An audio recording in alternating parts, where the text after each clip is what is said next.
बताओ जौनपुर के लोगों, इस बार भारतीय जनता पार्टी को नदिया के पार फेंक दोगे कि नहीं फेंक दोगे? और हमारे कहने का मतलब है नदिया के पार नहीं, उत्तर प्रदेश से बाहर। वह उत्तर प्रदेश से बाहर करोगे बीजेपी को कि नहीं करोगे? ये जोश, ये उत्साह बता रहा है कि इस बार ऐतिहासिक जीत होगी।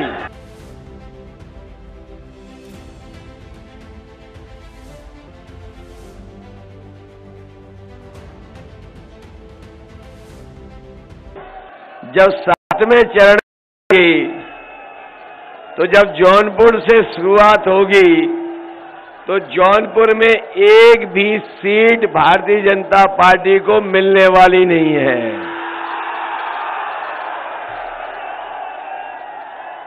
और मुझे जानकारी है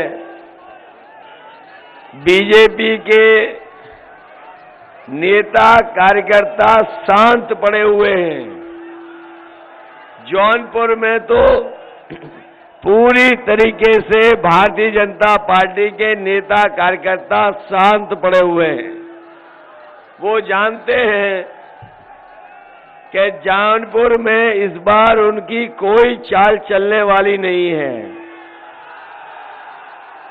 मैं तो पहले चरण से ही चुनाव देख रहा हूं।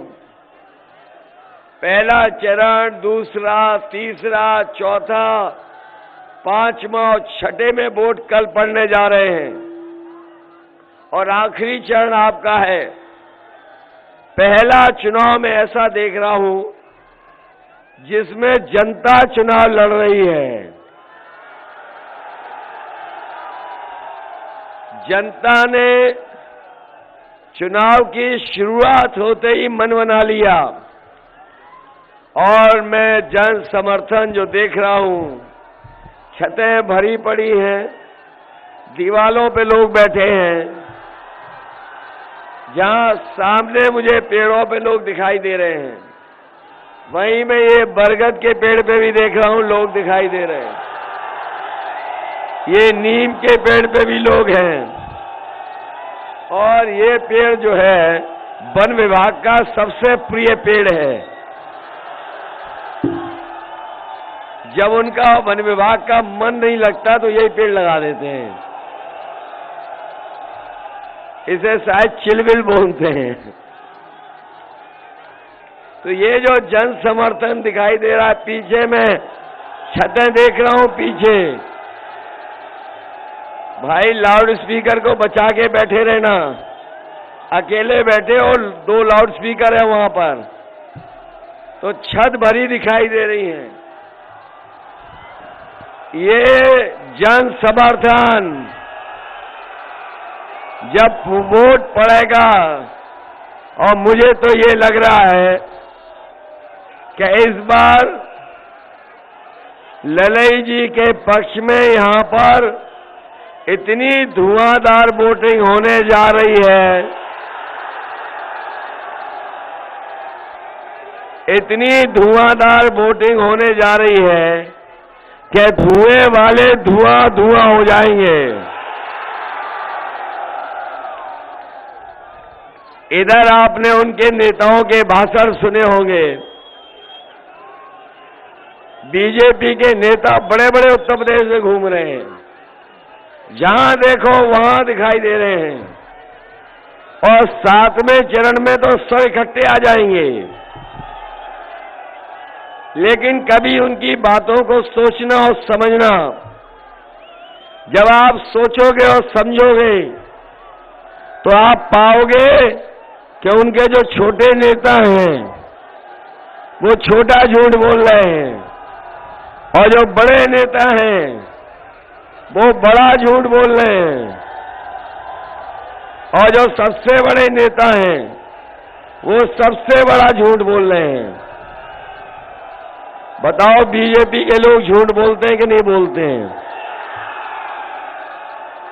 कहने को तो दुनिया की सबसे बड़ी पार्टी का दावा करते हैं, लेकिन अगर 5 साल का काम और उनके वादे और उन्होंने जो सपने दिखाए थे, अगर उन चीजों का आकलन करोगे तो दुनिया की सबसे झूठी पार्टी अगर कोई है तो भारतीय जनता पार्टी है। हमारे किसान भाई हैं, किसान भाइयों बताओ आपकी आय दोगुनी हो गई क्या? ये किसान भाई और किसान परिवार के हमारे बेटे नौजवान दिखाई दे रहे हैं, बताओ किसी की आय दोगुनी हो गई हो तो बता दो। इन्होंने कहा था कि इनकी सरकार बन जाएगी तो 2022 तक हम किसानों की आय दोगुनी कर देंगे। किसी की आय दोगुनी हुई हो तो बता दो। और जब खाद लेने गए तो क्या खाद मिल गई आपको?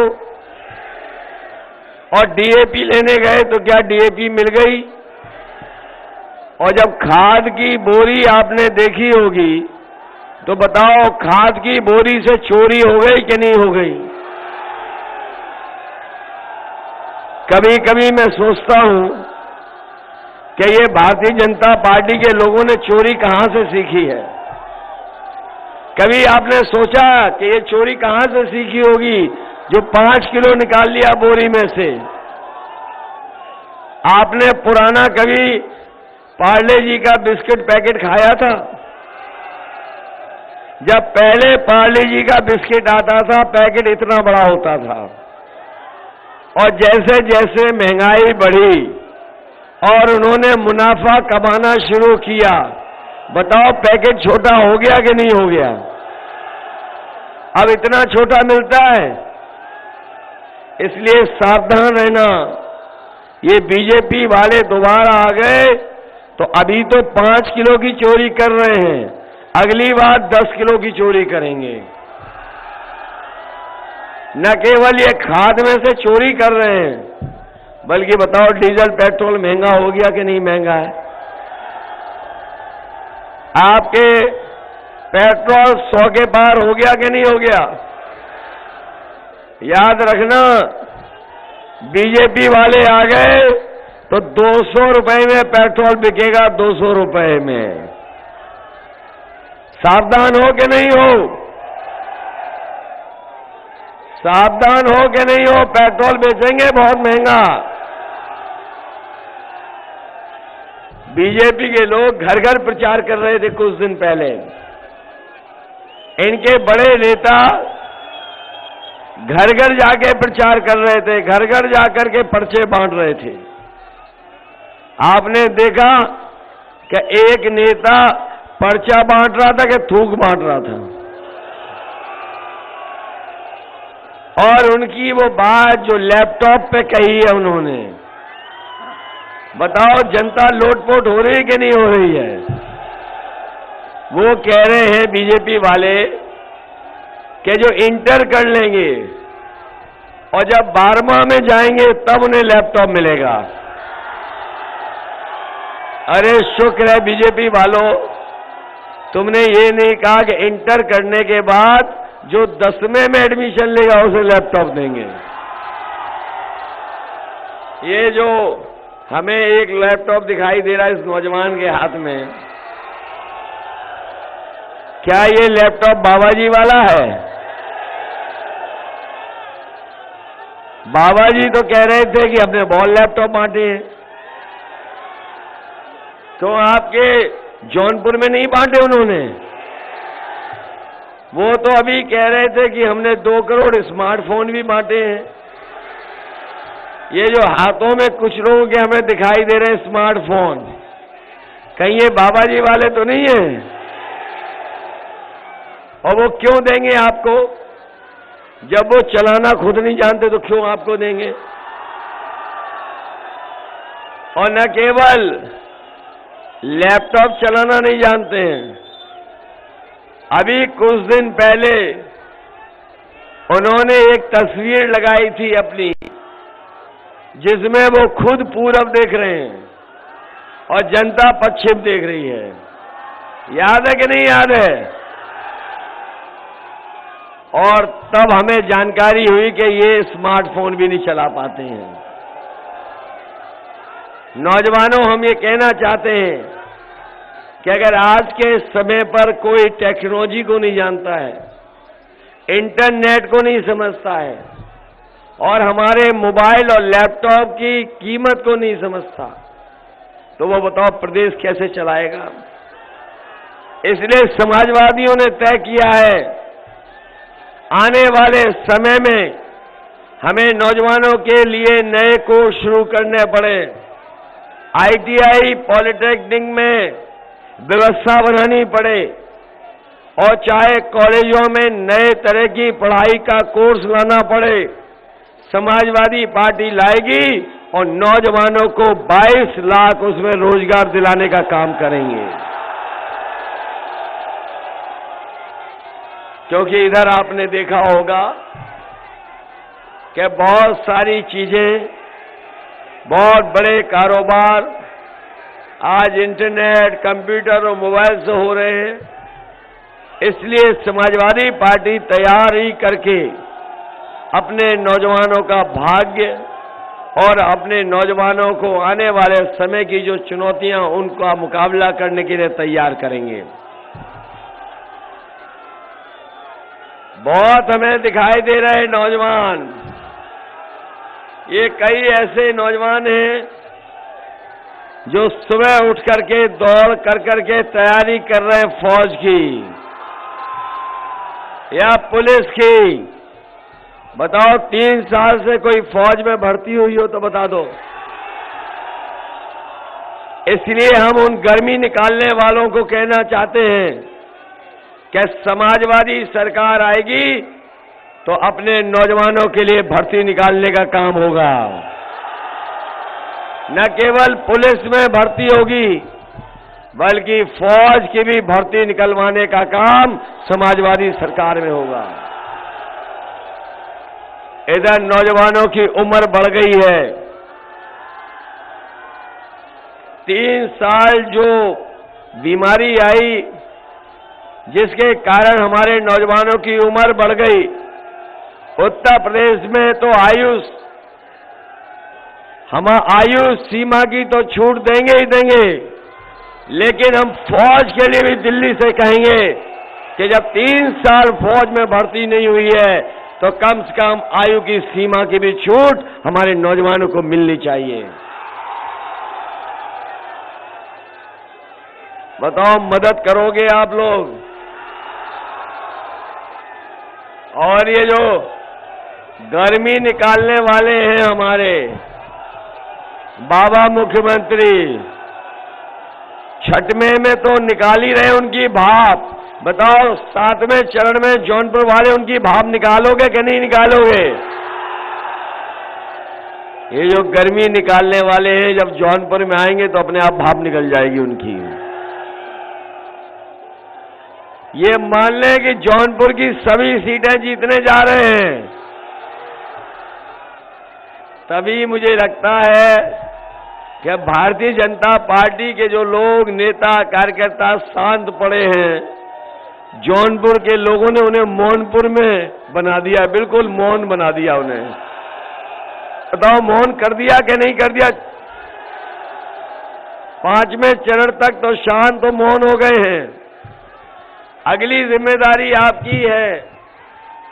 और इनको हम लोगों ने उस समय भी देखा, बीजेपी के लोगों को, जिस समय कोरोना आया, बीमारी आई, जिस समय सबसे ज्यादा जरूरत थी, जब मजदूरों की मदद होनी थी, जो मजदूर दूर दूर काम कर रहे हैं, महाराष्ट्र में, गुजरात में, पंजाब में, बीजेपी ने ऐसा लॉकडाउन लगाया कि उन्हें पैदल पैदल चल करके अपने घर पहुंचना पड़ा। कोई सरकार ने मदद नहीं की, सरकार ने आंखें बंद कर ली, मजबूरी में पैदल चल करके आए।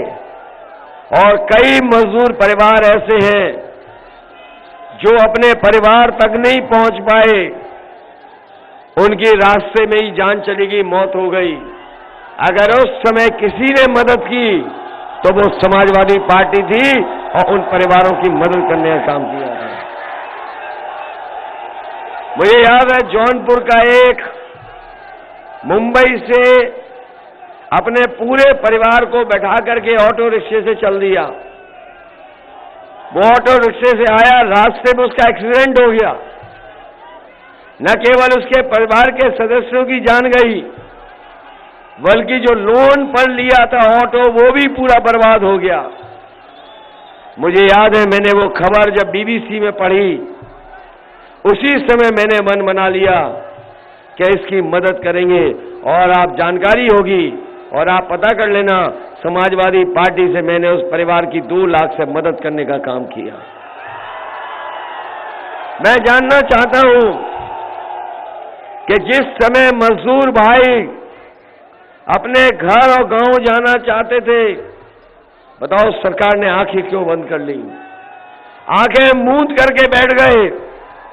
और जब कोरोना की बीमारी आई, उस समय बताइए न दवाई दे पाए, न बिस्तर दिला पाए, न किसी की मदद की। और सांसों के लिए सबसे जरूरी ऑक्सीजन है, वो भी सरकार नहीं दे पाई। ये सरकार अगर समय पर दवाई, इलाज और ऑक्सीजन उपलब्ध करा देती तो न जाने कितने गरीबों की जान बच जाती, लेकिन सरकार ने मदद नहीं की। हमारे जौनपुर के भाइयों, आप जानते होंगे समाजवादी सरकार थी, यहां पर मेडिकल कॉलेज दिया। आप देख लीजिए जौनपुर में मेडिकल कॉलेज बन रहा है। ये सरकार अगर बनवा देती तो हमारे गरीबों को दूर दूर इलाज के लिए नहीं जाना पड़ता, यहीं पर इलाज हो जाता। मैं अपने जौनपुर के लोगों को कह के जा रहा हूं, आने वाले समय में 10 तारीख को परिणाम आएगा। मेडिकल कॉलेज को कम से कम इतना अच्छा बनाया जाएगा जिससे हमारे गरीबों को इलाज के लिए कहीं बाहर भागना ना पड़े, उनका पूरा का पूरा इलाज इसी मेडिकल कॉलेज में हो जाए।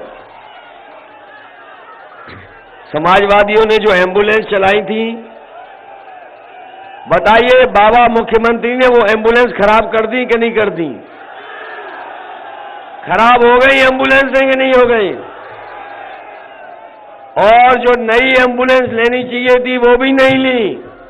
इसलिए जौनपुर के भाइयों बहनों में कह के जा रहा हूं, समाजवादी सरकार बनेगी तो गरीबों की मदद के लिए अगर हमें 2 गुनी भी एम्बुलेंस करनी पड़ेगी जौनपुर में, तो एम्बुलेंस लेकर के अपने गरीबों की मदद होगी। ये पुलिस के लिए जो 100 नंबर शुरू हुआ था, बाबा जी ने 112 कर दिया। और जब से 112 हुआ है, हमारी पुलिस भी कबाड़ा हो गई। बताओ 100 नंबर बर्बाद हो गया कि नहीं हो गया? और बाबा जी कभी कभी कहते हैं कि हम 12 बजे सो के उठते हैं। जब से उन्होंने हमें कहा 12 बजे सो के उठते हैं, तब से हमने तय कर लिया है कि उनके घर पे भी हम नजर रखे हुए हैं। और आजकल मैं शाम को देखता हूं, कभी कभी धुआं उड़ता हुआ नजर आता है।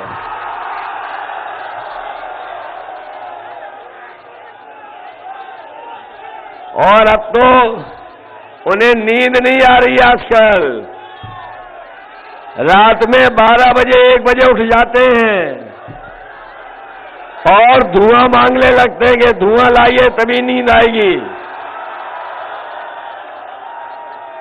अभी कुछ दिन पहले मैंने पुताई वालों को जाते भी देखा उनके घर के पास से। मैंने रोक कर पूछा कहां जा रहे हो? तो बोले कि जो धुएं के काले धब्बे लग रहे हैं उन्हें पोतने जा रहे हैं। बताओ बाबा जी जा रहे हैं कि नहीं जा रहे हैं? और गोरखपुर पहुंच रहे हैं कि नहीं पहुंच रहे हैं? उन्हें तो पहले ही पैदल पैदल कर दिया पैदल पैदल के नहीं। और बीजेपी वाले कभी कभी कहते हैं, और उनके मैं भाषण सुनता हूं तो वो हमें घोर परिवारवादी बोलते हैं। अभी उनके एक नेता का भाषण सुना बलिया का, मैंने निकलवाया कि इन्हें परिवारवादी कितनी बार कहा होगा, तो मैंने उनके भाषण में 15 बार गिना है कि परिवारवादी कहा। हम स्वीकार करते हम परिवार वाले लोग हैं, और हम परिवार वाले लोग अपने बाबा मुख्यमंत्री जी को एक सलाह देना चाहते हैं, एक सुझाव देना चाहते हैं कि हम जितने परिवार वाले लोग हैं, जब कभी बाहर जाते हैं और बाहर से अपने घर जाते हैं परिवार के बीच में, तो हम अपने परिवार के लिए कुछ न कुछ सामान लेके जाते हैं, बच्चों के लिए मिठाई लेके जाते हैं। इसलिए हम बाबा मुख्यमंत्री जी को सुझाव देना चाहते हैं कि जब 10 तारीख के बाद आप अपने घर जाओगे तो कम से कम अपने गुल्लू के लिए बिस्किट लेते जाना। आप जानते होंगे गुल्लू कौन है? अपने गुल्लू के लिए बिस्किट लेके जाना। बताओ उन्हें भेजोगे गोरखपुर के नहीं भेजोगे? और 11 तारीख की तो वैसे ही टिकट बुक कर रखी है उन्होंने। लखनऊ से गोरखपुर हवाई जहाज की टिकट उनकी पहले से ही बुक है। ये हमारे नौजवान जो दिखाई दे रहे हैं, ये बड़ी संख्या में जो नौजवान हमें दिखाई दे रहे हैं, 5 साल से इंतजार कर रहे थे। बताओ 5 साल और इंतजार करोगे? ये बीए टेट वाले लोगों और इंतजार तो नहीं करोगे? ये हमें समाजवादियों को आभार देने आए हैं। मैं आपका धन्यवाद देता हूं और बधाई देता हूं, और मैं आपको भरोसा दिलाता हूं कि अपने मैनिफेस्टो में लिख दिया है कि सरकार बनेगी तो बीए टेट वालों को समाहित करने का काम समाजवादी सरकार में होगा। और इधर आपकी जानकारी में होगा कि इधर जब से कोरोना आई है, ये बीमारी जब से आई, बताओ हमारे बच्चों की पढ़ाई बर्बाद हो गई कि नहीं हो गई? 3 साल से बच्चों की पढ़ाई चौपट हो गई, कोई पढ़ाने वाला नहीं उन्हें। और सबसे ज्यादा सरकार में अगर कहीं नौकरी खाली है, जहां 11 लाख पद खाली हैं, वहीं सबसे ज्यादा शिक्षा विभाग में नौकरियां हैं। हम अपने नौजवानों को कह के जा रहे हैं, चाहे हमें 22 लाख आईटी के क्षेत्र में रोजगार देना पड़े, बीए टेट को समाहित करना पड़े, शिक्षा मित्र को सम्मान देना पड़े, बीपीएड वालों को, बीटीसी वालों को 11 के 11 लाख पद भर करके अपने नौजवानों को रोजगार और नौकरी देने का काम समाजवादी सरकार में होगा।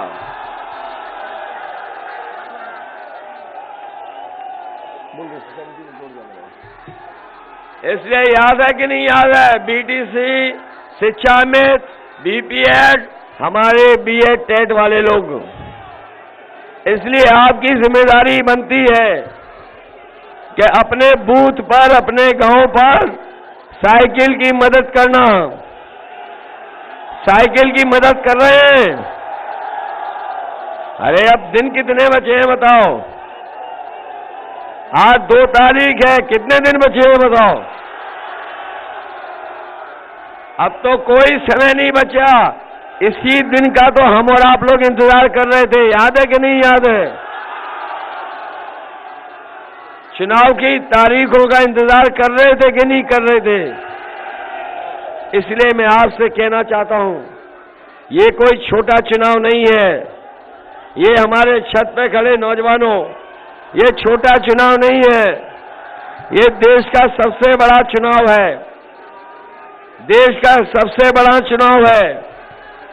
इस चुनाव से न केवल उत्तर प्रदेश बल्कि देश की राजनीति पर असर पड़ेगा, और ये बदलाव का चुनाव है, भारत के संविधान को बचाने का चुनाव है, भारत के हमारे लोकतंत्र को बचाने का चुनाव है।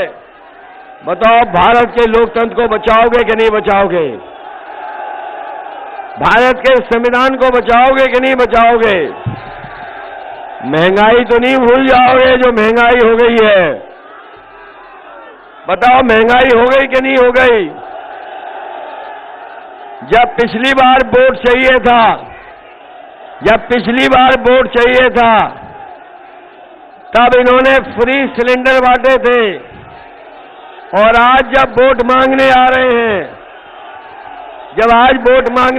हैं, तो बताओ सिलेंडर की कीमत क्या है? ये तो लग रहा है इस बार तो लगता है साहगंज के लोग इतिहास बनाएंगे। ये जो जन समर्थन, जोश और उत्साह दिखाई दे रहा है, ये तो साइकिल की बटन दबा देंगे। साइकिल को तो नहीं भूल जाओगे, साइकिल याद रखोगे। इसलिए आपसे हमारी अपील है कि साहगंज के लोगों को अपनी सरकार बनेगी तो 22 घंटे नहीं 24 घंटे बिजली उपलब्ध कराने का काम करेंगे। 24 घंटे, न केवल 24 घंटे बिजली, बल्कि 300 यूनिट फ्री बिजली होगी, कोई बिल नहीं देना पड़ेगा। किसानों की सिंचाई माफ होगी, कोई सिंचाई के लिए पैसा नहीं देना पड़ेगा। फौज में भर्ती होगी, पुलिस में भर्ती होगी, नौकरी और रोजगार के अवसर दिए जाएंगे। और अगर हमें जरूरत पड़ेगी, अगर जौनपुर को एक्सप्रेस वे से भी जोड़ना पड़ेगा तो एक्सप्रेस वे से जोड़ने का काम करेंगे। बताओ जौनपुर के लोगों, इस बार भारतीय जनता पार्टी को नदिया के पार फेंक दोगे कि नहीं फेंक दोगे? और हमारे कहने का मतलब है नदिया के पार नहीं, उत्तर प्रदेश से बाहर। वह उत्तर प्रदेश से बाहर करोगे बीजेपी को कि नहीं करोगे? ये जोश, ये उत्साह बता रहा है कि इस बार ऐतिहासिक जीत होगी। मैं अपने साहगंज के लोगों से अपील करना चाहता हूं, पुरानी सब बातों को भुला करके, बोलो सब बातें भुला दोगे कि नहीं भुला दोगे? पुरानी बातें भुला दोगे कि नहीं भुला दोगे? सरकार बनाने के लिए वोट डालोगे कि नहीं डालोगे? इसलिए हम आपसे सरकार बनाने के लिए वोट मांगने आए हैं। बताओ, सरकार बनाने के लिए वोट दोगे? साइकिल याद रखोगे? और हमें खुशी है इस बात की कि आज महान दल आपके साथ है। ओम प्रकाश राजभर जी की पार्टी आपके साथ है। आपके साथ राजकुमार बिंद भी आ गए हैं जो भारतीय जनता पार्टी के थे, हम इनको भी बधाई देते हैं। इनके साथ छोटेलाल बिंद, हरिचंद बिंद, रविंद्र कुमार बिंद और बड़ी संख्या में लोग समाजवादी पार्टी में शामिल हुए हैं। मैं इनको बधाई देता हूं और मैं इनको भरोसा दिलाता हूं कि समाजवादी सरकार बनेगी तो न केवल जाति जनगणना कराएंगे, बल्कि जातियों को उनकी आबादी के हिसाब से हक सम्मान भी देंगे और जरूरत पड़ेगी तो उन्हें स्थान और उनको सम्मान देने का काम समाजवादी लोग करेंगे। मैं अपने शहाबुद्दीन जी का भी बहुत बहुत स्वागत करता हूं, बधाई देता हूं कि आज समाजवादी पार्टी में आकर के आपने ताकत बढ़ाने का काम किया है। इसमें मदद करोगे? ये हमारे नौजवानों साइकिल जिताओगे? साइकिल भूल तो नहीं जाओगे? कोई भूलेगा तो नहीं? तो बताए, वोट डालोगे आप? यूपी से बाहर का रास्ता दिखाओगे बीजेपी को? आप सब इन सबकी मदद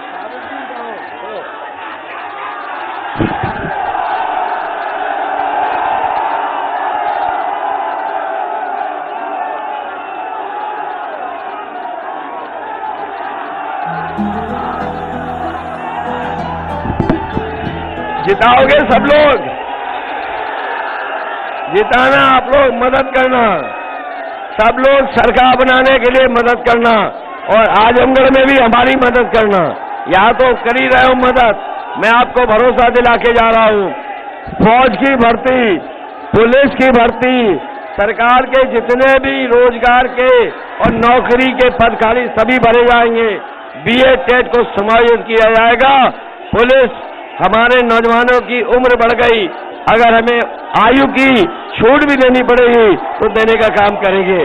आप हमारी मदद करना और जिता देना, यही आपसे निवेदन करने आऊं। ललई यादव जी अच्छे वोटों से जीत करके जाएं। बहुत बहुत बधाई, बहुत बहुत धन्यवाद।